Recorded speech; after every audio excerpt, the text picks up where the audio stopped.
People fear pigs that they eat too much just because maybe they don't understand the feeding mode, how you're supposed to feed these pigs. You must know the kilos of the pigs. You must know the stage. At this stage, they must eat this. At this stage, they must eat this. Somebody should start from small, because if you start from small is where we learn.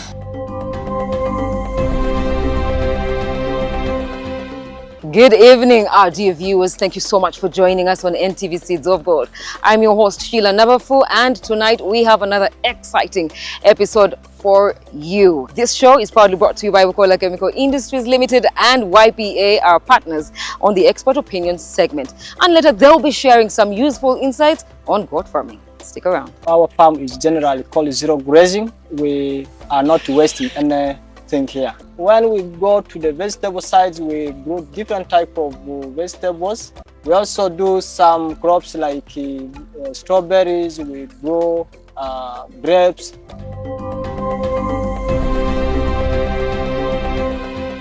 Tonight we are in Maracha District at Wole Mixed Farm in Roti Village, Lamila Ward, Kijomoro sub-county. We are learning a thing or two apart from the plants, yeah? And I must tell you, this is no ordinary farm. There's so much happening here. We can't wait to share it all with you. We'll be walking the journey with Operations Manager Dixon, and of course, my colleague Lamu is already on ground to put the pieces together. Lamu? So we are still at Wole Mixed Farm. Right beside me is the lovely gentleman who I will allow to introduce himself, and then we can get right into business. Thank you. By name, I'm called Ichano Dixon, the Operations Manager of Wole Mixed Farm. Thank you so much. We could just get into what you guys do here briefly. Okay, thank you. For us as a Wole Mixed Farm, our farm is generally called zero grazing. Zero grazing means we are not wasting anything here, including the waste from the animals, the waste from the crops, the water from the fish. So that's why it is called zero grazing. For us here as a Wole Mixed Farm, we deal with the livestock farming, whereby we have a piggery, we have the Belgian cows, which give us milk daily. We have goats, which are local, and we also have boa breeds, and we also have rabbits. We also do have some German Shepherd dogs, which are providing security to our farm. Now, one of the first things you notice here is how well livestock is managed. The farm practices zero grazing, which gives better control and productivity. And then there's something even more interesting, a unique breed of chicken, hardy and resilient, perfectly suited to this market, especially being so close to the Congo. Brooding is part of the system here, and Lamu is already picking up some lessons firsthand. First of all, let's start with the other side up there. Okay. For that side, we really have animals. Those animals, we get what is called the organic manure.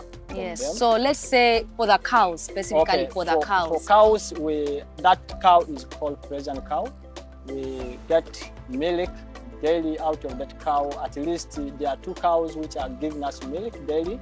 We roughly get like 20 liters of milk every day. Now let's talk about feed, because protein is everything in livestock farming, and the black soldier fly has become a bit of a game changer lately. Farmers are increasingly using BSF to boost protein in animal diets, and here at Wole Mixed Farm, it's one of the reasons behind the success. Out of that cow, we also get the manure, cow dung, which helps us to produce BSF, which is now becoming feed to the chicken. BSF means black soldier fly. That larvae is proteinous. We use it for formulating our feeds locally. That's why you can see how chickens are performing. They are doing very well because we are using local organic manures to grow the materials. Like for the BSF also, we can get manure from the BSF. we can apply it to the vegetable. BSF has also no waste product. It's another goal in that side. So you can feed the worms to the chickens, and then whatever remains from growing those worms, you can put it back on the soil. Yes. Okay. For the BSF, we normally grow them after when they are now in larvae stage, when they are in white stage. That stage is now the proteinous stage. We pick that stage, we now give it in 3 ways. We either give it fresh to the birds, we also dry it. Sometimes we grind it first, we mix it with other feed materials, and we give to our birds, including cows. Even cows eat. Even the cows eat it. Yes, yes. Let's get deeper into the worm section. You are making these worms. How do you do this? If there's someone out there who's interested in doing this, how can they get into it? Please get briefly into it, step by step, how this works. Okay. That is called black solar fly. Yes. Let me start by introducing the fly. Yes. This fly is just a dormant fly. We get it from nature. Actually, everywhere this fly is there. It is just a matter of understanding the science, how you can keep the fly. Does the fly spread diseases? What is it? No, It just exists? This fly, actually, it has been selected because it cannot bite. It cannot spread any disease. You cannot find this fly in a very dirty place like in toilet. You cannot get it in a place where it is very smelly. But this fly is just a dormant fly which cannot spread diseases, and its lifespan is just a few days. Let me say like less than 20 days, it will die off. The purpose of choosing this the BSF, it is a very proteinous source to the animals. Actually, it starts from how this BSF eats. This BSF doesn't eat a rough substrate, maybe something dry. We have our school. Our school is providing the food leftovers, and we can't pour those leftovers to the rubbish pit. When you try to move around to our farm, you will not get a rubbish pit. Why? Because BSF is now the one controlling the waste. Yeah. So this fly, keeping it is very simple. You only get the substrate, like for us we use cow dung, we use these leftover foods from the school. So you mix them together, you keep that substrate maybe to settle for maybe 2 to 3 days to ferment. After it ferment, it gets fermented. Then from there you get, that is now like preparing the substrate for them. Then this larvae, to get it easily, you either you can prepare your substrate like as I was explaining. You take this substrate, you place it under a big tree, because those trees, they have a dark set. You keep it there maybe 1 week. Only that what you do is you don't need to cover it completely. You have to leave it open to stay there. Now you may not see the fly, but after 1 week you come and see the larvae.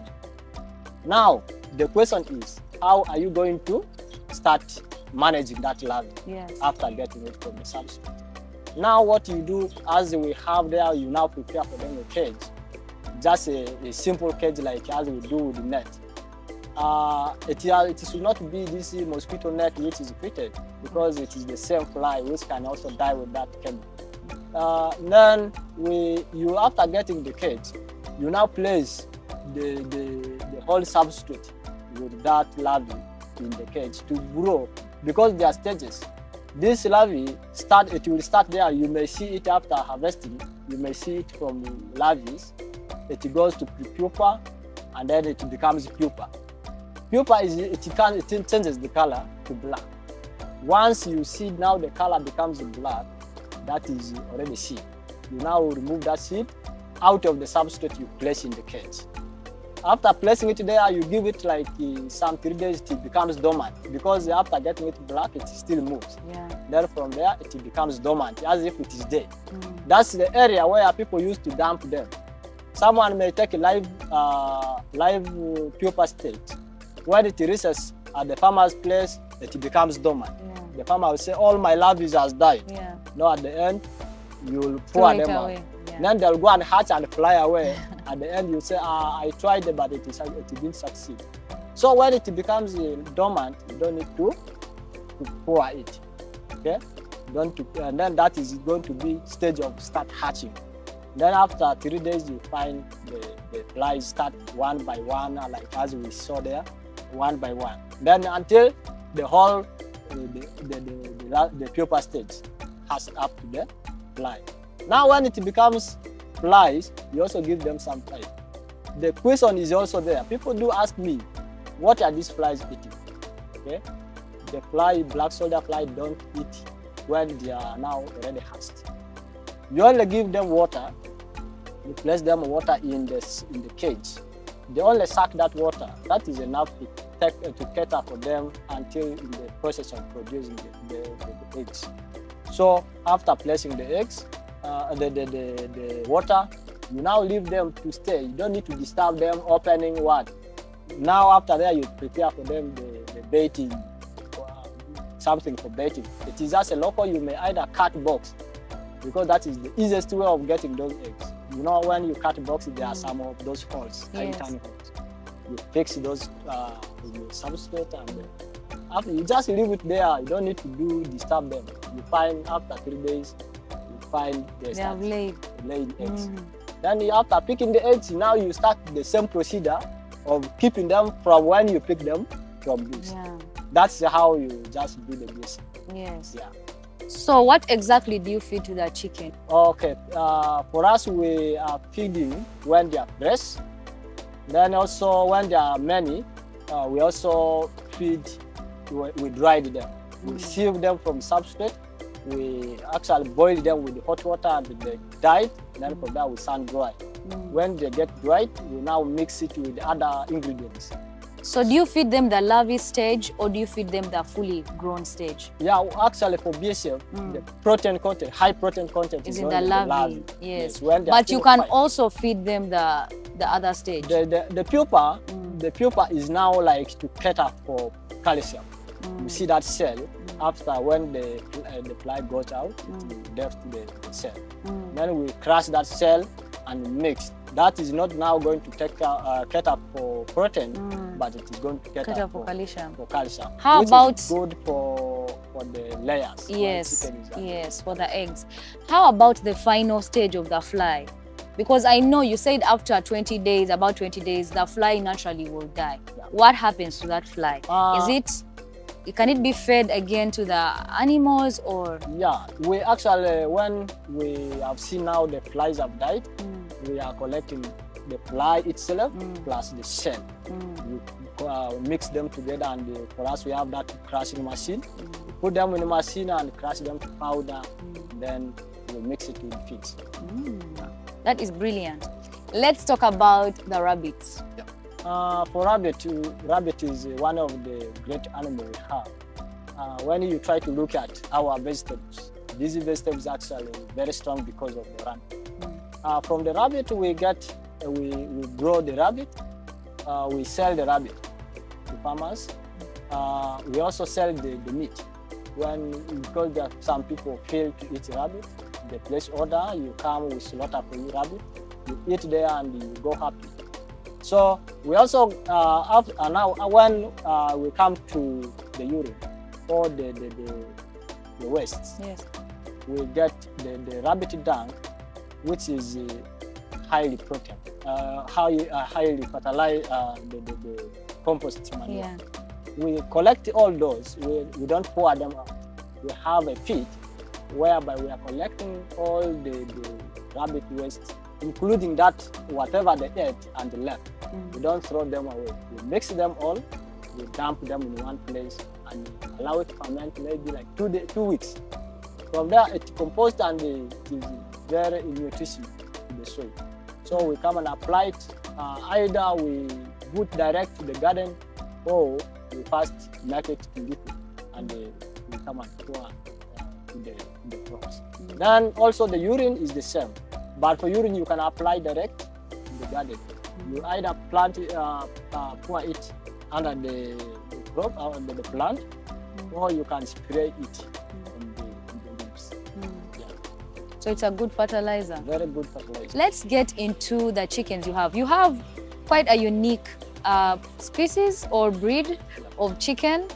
That was the first time personally I've seen the little ones, the brown ones. Okay, we have Sasso.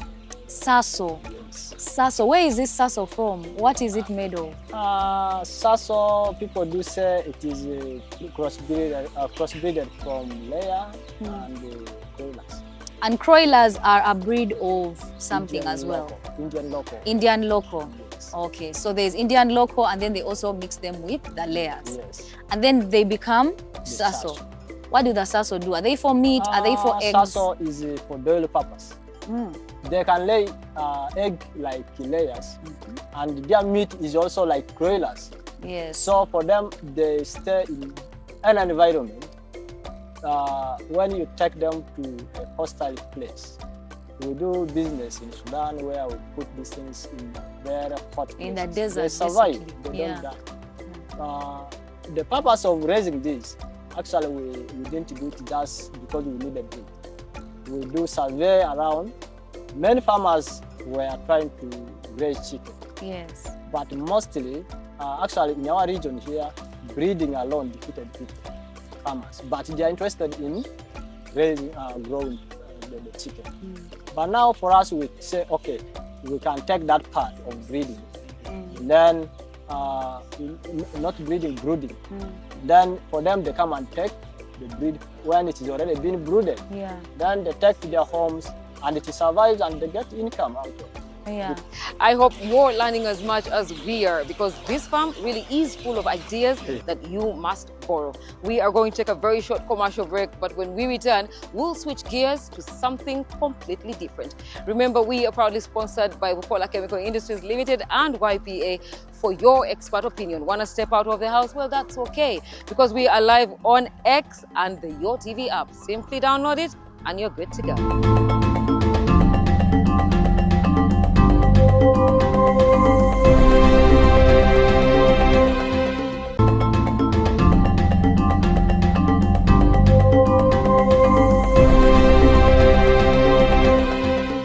NTV's Seeds of Gold is the most watched agriculture show, and it's thanks to you. I mean, we've got the awards to prove it. Our dear viewers, for walking this journey with us. We simply had to acknowledge you. Now, moving on. This farm is more than just animals and insects. It is also a demonstration farm, and proprietor Patrick has helped countless farmers in this area start up by using his as a model. Beyond the livestock and BSF, Wole Mixed Farm has embraced vegetables and fruit growing that's in an area many people would dismiss as too dry for such ventures. But Patrick is proof that it can be done. All right, let's get straight into the greenhouse. You have a greenhouse here and you are growing strawberries. It is quite rare to hear that someone in West Nile or this part of Uganda growing strawberries. What inspired you to take on this risk, I would say? Yes. And how does it work? Okay, thank you. We choose, the reason why we choose the strawberry. Yeah. One day, I think my director went to Kampala, tried to buy strawberry from the supermarket. Now, they said the strawberry is just packed in a very small container, Yes. which goes up to 40,000. Yeah. He bought it. Strawberries are quite expensive. Yes. Now he started asking himself, is this something God has created like this, or is something human can manage? So at the end, we come and realize that strawberry is something we can even grow anywhere. For us here, we started growing this grapes. It has now stayed like 1.5 years. Yeah. It has already stayed. So you've had the same plants of strawberries for 1.5 years. Yes, because And how long do you think you will keep them for? strawberry, unless we are tired, we get tired of it. They can last for Because, years. as you can see it in the greenhouse or in the open field, Yeah. it looks like we just planted it now. Yeah. What works better? Actually, it's almost 50-50. according to our observation here. But normally it's now better in greenhouse. Why? When you try to look at the diseases, I think in the greenhouse, yes, the area is more yeah, controlled. it is more controlled. Yeah. And then as you can see the space it took, because one greenhouse we have, like this is 9 by 30, 9 by 15. This is equivalent to 2 acres. Now if you try to look at this, what is space is that? It's very small space. So it means it's better to book it inside. The challenge is only the materials. I think they are a bit expensive. That's why many farmers may not afford the greenhouses. Do you spray them? Yeah, for us we do spray them with rabbit urine. Okay. Our chemical is rabbit urine. Then our fertilizer. We use these cow dungs and maybe some from the goats, the rabbit. Those fertilizers, we get them. Like for example, in greenhouse, we mix soil with it. Then when it's in open field, we get them and just pour it in garden. When they are already been decomposed, pour up and it increases the fertility and they survive. They are, as you can see, they have already lasted, but you see as if we just plant them on this. Let's talk about the lifespan of a strawberry. Where are you getting? Are they seeds? Are they seedlings? How long does it take to transplant, to plant, and eventually for it to start fruiting? Actually, for us here, we don't get the seeds for the strawberry. We get the vine. The vine. The strawberry shoots a vine like potatoes, and that vine it has some leaf. Opposite to that leaf, it is roots. So the way we used to propagate and multiply it, we just cut the vines and fix in the pots. And that's a very simple way we are just propagating it. Actually, we started here with the half greenhouse. We planted only half of it in the greenhouse. Then we started spreading. Yeah, the vines. adding, and now you have 2. Yes, and yes, we have 2 greenhouses, which is the other one is 9 by 30, the other one is 9 by 15. Yes. And we have now plenty of it. We are already selling it to the farmers. Many farmers have already benefited from it. So they also come and get the plants from you and plant. They get here and they go and plant. And the others are already now benefiting. They are already selling it to the market. How much do you sell a plant? For us, we sell only 3,000. At 3,000 per plant, right? Yes. That's good. So how long does it take? You have now you have the plant. You've planted it. How long does it take till maturity where you can harvest? Our strawberry, this strawberry is taking maximum 3 months. 3 months. Start seeing the proper fruit. Yeah. Because when you are planting, others even they will start shooting fruits. Those are king fruits. Those fruits will normally black them up because they use a lot of nutrients. First, allow the grapes to grow healthy and give us the quality seed. So if it is to start giving the fruit before 3 months, you remove those fruits. Yeah, you remove them because if you don't, you waste your nutrients. Okay. The first fruits, these are pink fruits, you black them out so that it gives chance to the crop to grow healthy, then to the proper size and start shooting at least more than 10 fruits per season. How can a farmer handle these fruits so that they do not get spoiled after harvesting? Okay, yeah, for strawberry, if you overleave it, maybe you after harvesting, you don't need to keep it for long because it takes a few days and it starts melting. It may not get spoiled, but it melts. Then it becomes watery. The shape of the fruit will now break. So normally we do freezing. We keep them in freeze. We also pack them in small containers. After packing them, because normally when we are harvesting these strawberry, they are ready market for them. We don't keep them here much. For too long, they just go off the because shelf. there's a real demand for it. People, when we are saying we are harvesting today, then people are placing orders. Are there seasons for them? For us, since we are doing irrigation, we have no season. No season. So you can plant them throughout the year. How many times can you harvest in 1 year?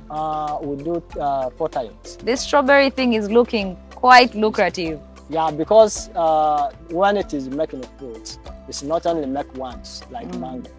The strawberry is making continuously, depending on how you are maintaining it. Yes. Yes. When you maintain the soil fertility, you give it water on time, it continuously making fruit. You continue harvesting and the new fruits continue, and maybe it will reach an extent, the number of fruits keeps on reducing. That's when we say, okay, this is, we can stop. Maybe we plug those ones all, it will remain with more fruit. So that the plant also gain what? Gain more power to shoot more fruits. Yeah. Okay. I saw grapes as well. Yeah. Actually, for grapes, grape and strawberry, these are our gold here. Yes, because you cannot get grape plant everywhere, actually on this side. For us here, this grape, like our grape here has been planted, it's now more than 30 years. But when we same plant? Yes. Wow. When you look at the stem, it looks like a dry tree. Okay? But when you see the fruits and the leaves, they are really healthy. So it means grape can last more than human being. Okay? And the grape is something which can give you money continuously. For us in a year, we harvest grapes 2 times. And when we are harvesting, the same process, the same thing happens. People come and buy the fruits, and when we look at, when we think maybe sometimes the fruit is too much, maybe people cannot buy it all. We also have value addition in it. We do make the wine. Not really much. Normally we do juice just for consumption. Yes. Yeah. Then beside strawberry, actually on our farm, when we try to look at these plants, these crops in our field, the place looks open. You know, science, when we used to be in P3, they say something pollination. We are thinking how our crops were not yielding well. They were not making enough fruits. Because the challenge was the pollination system was poor. So we now we sit down and look at if we can introduce bees for our crops. That's why you can see we have apiary. Yeah. Do the bees also enter the greenhouse? They don't enter inside. So the strawberries don't need pollination? For inside, that is manual. We normally do manually. You shake them? Just shake them. And then also just a little bit of the wind which enters. Okay. But for open field, yes, they need the bees. So you have the bees. Yes. Yeah. They have that bees.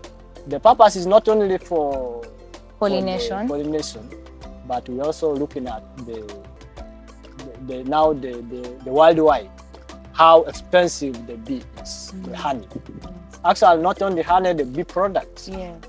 What an inspiring journey this is turning out to be. Let's take another short break, and when we come back, it's time to explore even more farming opportunities. Don't go away.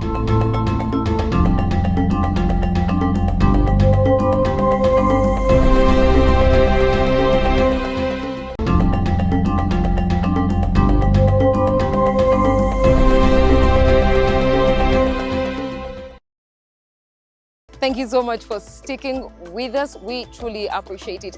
And remember that you can scan that QR code on your TV. Keep those comments coming in. I mean, hearing from you is everything. Give us your opinions on where you would like us to go, where you would like us to visit, and we'll be there.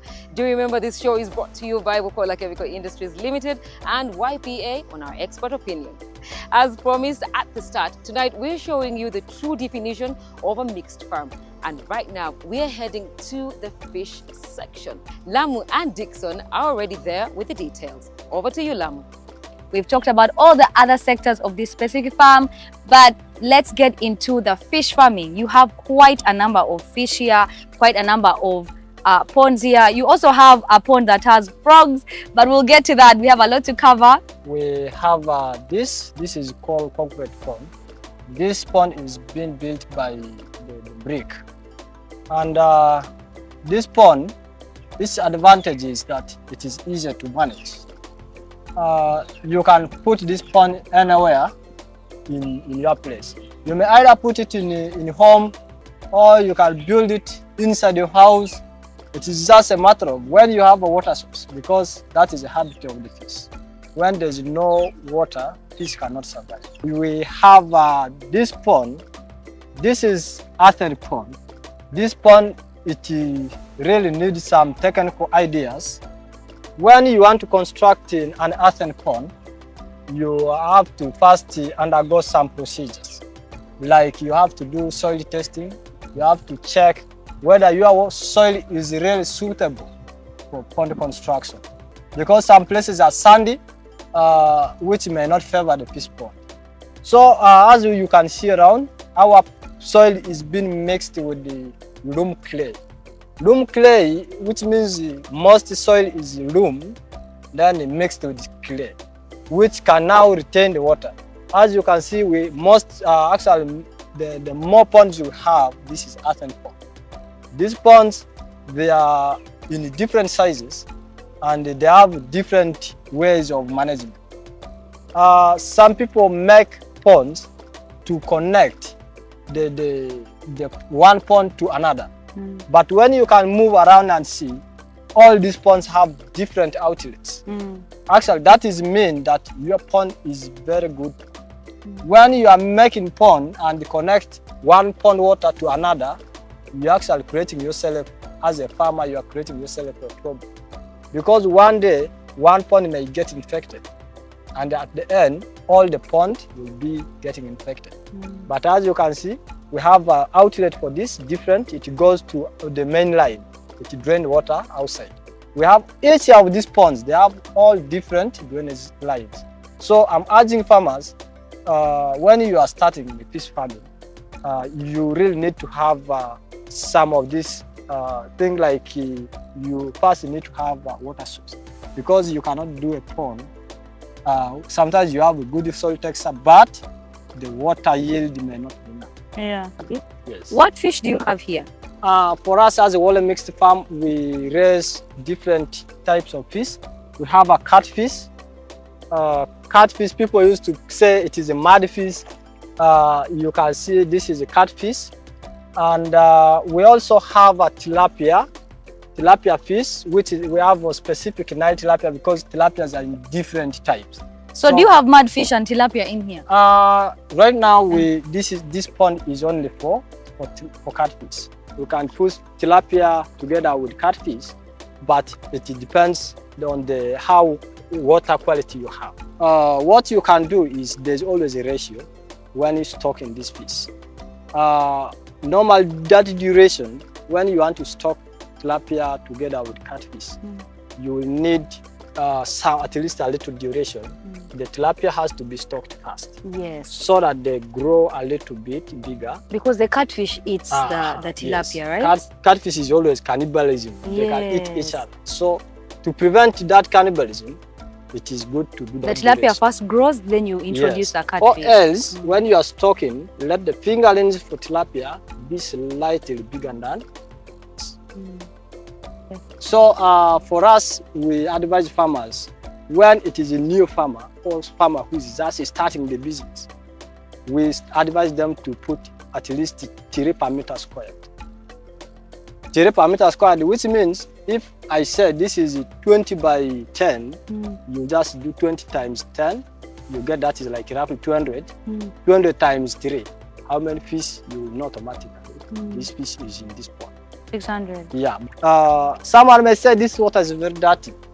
Many people are saying our water is very dirty. I think many farmers knows the purpose of keeping water quality green. So this water, to change the color like this, is not just like maybe it is dirty. Here there is some procedure, the process we did. Like we do fertilization, we do pond liming. That's why you can see the quality of this water. This is actually the best quality of growing fish. And this is not only for them to survive, but it is also to prevent predators. You know, there are some stubborn birds, which is like, for example, the kingfishers. They used to stay very far and they start observing fish movement in the water. And then this water color is going to prevent that bird direct to see the fish from the water. Then too, This water is now enriched in natural the natural food in this water. And normally it is after water changes colors like this, to produce the feed you call zooplanktons and to call the phytoplanktons. These are live feeds for the fish. Though you have not these feeds, this supplementary feed, they can survive for some good time. Do you have some fish here? Yes, we have juveniles, the size, which is now, it is no longer fingerling, and it has not yet grown big. These are still juvenile size, they are still small, they are still in the stage of growth. So these ones, we are also keeping them. When they get adapted, then we transfer them to the rearing ponds. So what do you have here? We have here catfish. Catfish. Yeah. It's also the big ones, or they are still These small? are mixed. Mixed. Yeah, there are some actually we are, by very soon we are going to do grading because we see there are different sizes. The reason of doing this grading or sampling is to pick these other big ones. Because when you overleave them in the pond, they start doing cannibalism or eating those ones. That's small ones. Yes. Yeah. And do you have any fish over there? No. You don't have any Actually, fish? here we have already sold. That's why when you try to see this place, Yeah. for us here, people buy fish. Others even buy when they are still growing, they go and put it in their pond. So, like fish from there, someone bought them all and transfer them to this pond. Yeah. If you have a throughout water flow, I think you can grow fish also at any time. You can stock fish normal at the beginning of the year. That is just like a duration of observing now the weather, the weather, because mostly, actually for our region here, some of the valleys, the water is only seasonal. That can mean it is seasonal, but when you are doing a real fish farming and you have constant water flow, there's really no season for the fish. Like these breeds, the species we have, catfish, Maracha, and the tilapia, these ones maximum will take 6 months. Actually from 5.5 to 6 months, they already become table size. Yeah. Not table size, Yes. something which can now be Yes. eatable. Yes. This is an interesting type of fish. You call Here them? we have a catfish fish. This is not catfish, we have a Maracha. Yes, Maracha. Yeah. Some people call just a carp. So they are very beautiful fish species.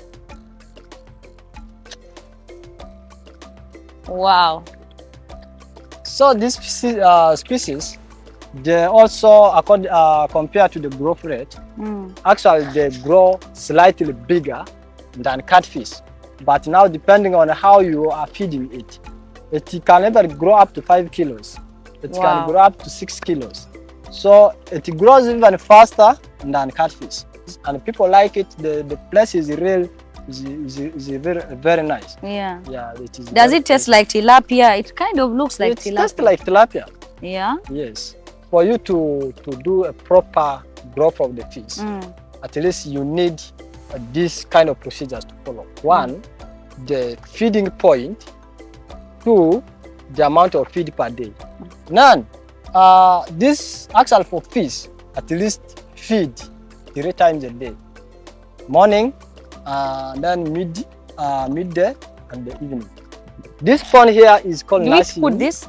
No, we don't feed them this. Okay. We have a nursing pond. You can see there are some catfish gulping. They are so tiny. They are coming, yes, these are still 2 weeks. Oh wow. Yeah, they are still babies. They are really trying to now adapt to the environment. This catfish, actually it is very marketable here. And some of these fingerlings we know, many farmers don't have value for pond construction. There are some who are getting fish from the rivers. So sometimes when we see, maybe when the demand reduces, we cannot just keep these fish to stay here for long. We'll put it in the river so that the community also benefits.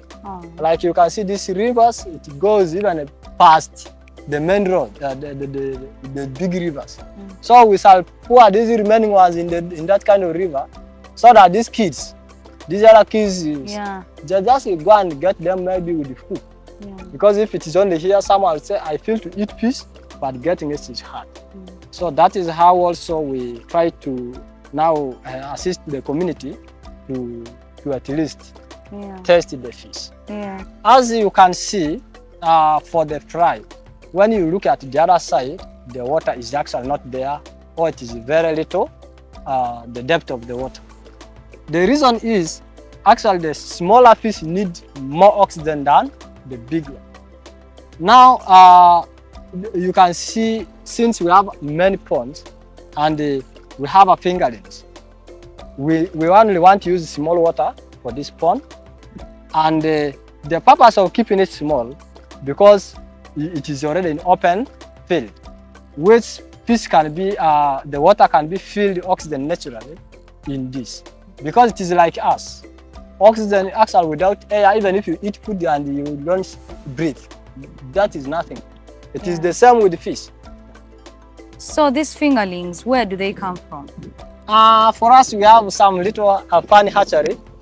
Where Can we go check it out? Actually, we do almost everything manually. Yeah. Yeah, we can move a little bit to see what is in hatchery. So what's here? Okay, this is a tilapia pond. Tilapia, the breed we have, we raise night tilapia. The orientation of this breed starts from, the origin of it starts from Kajansi, the national fisheries, the whatever. In the Kajansi, and we bought on the few, which we are now multiplying, and the main farmers picked interest in it. And they're also getting the breed, and as I'm talking now, this breed has already multiplied in West Nile. We are in hatchery. The hatchery is the whole building, like as you can see, including the facilities which are here. So the technical part there will now start of regulating. Actually, for hatchery here, we normally do only the temperature regulation. Because fish only hatch when temperature is between 28 to 32. That's quite high. Yes. When that is now the recommended temperature. Thank you, Lamu. And now it's time for Expert Opinion, where YPA's Obed shares some valuable tips on how to get into goat farming and how to do it right.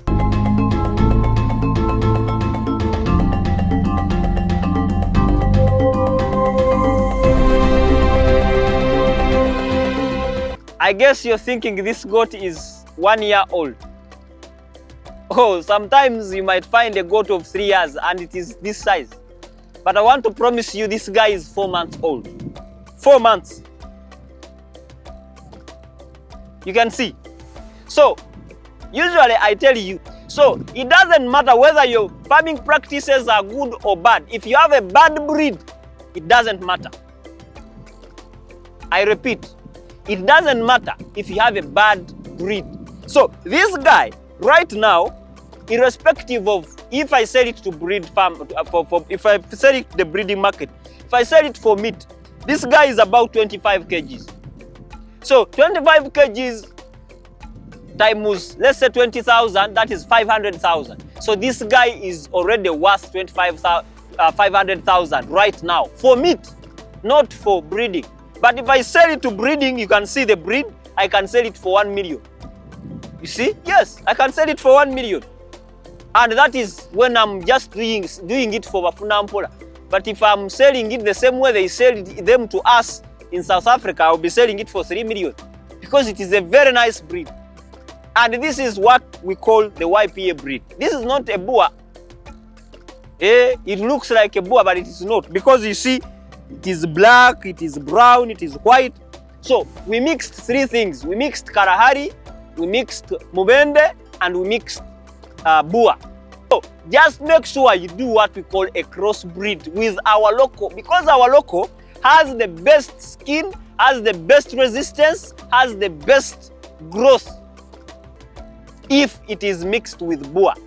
Why? Because it is used to the weather here. But you can't do 3,000 exotic goats. Where are you going to keep them? Where do you get the human resource? But these guys just put normal food. They eat. it is full. You remember the other episode I told you that if you're buying a male goat, you should look here. But this one is a young guy. This one is a young guy, he has not yet released. So don't look here. Unasikiliza? You only look here when you're buying a mature goat. But for a young guy, you just look at the body and fall in love. You take your risk. This guy will only start serving at 1 year.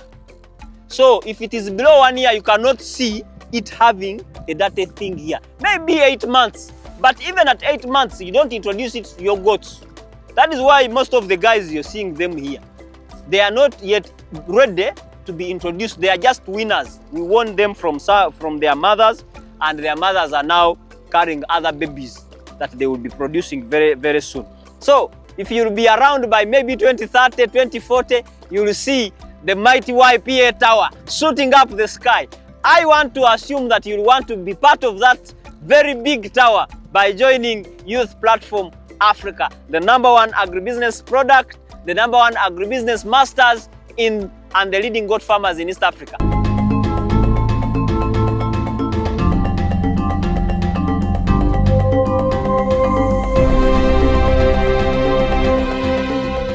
Thank you so much for being part of the show tonight. Keep scanning the QR code on your screen and share your thoughts with us. We love hearing from you. See you again next week, same time, same place here on NTV Uganda. Don't go away, because up next is the NTV Weekend Edition. Thank you for watching.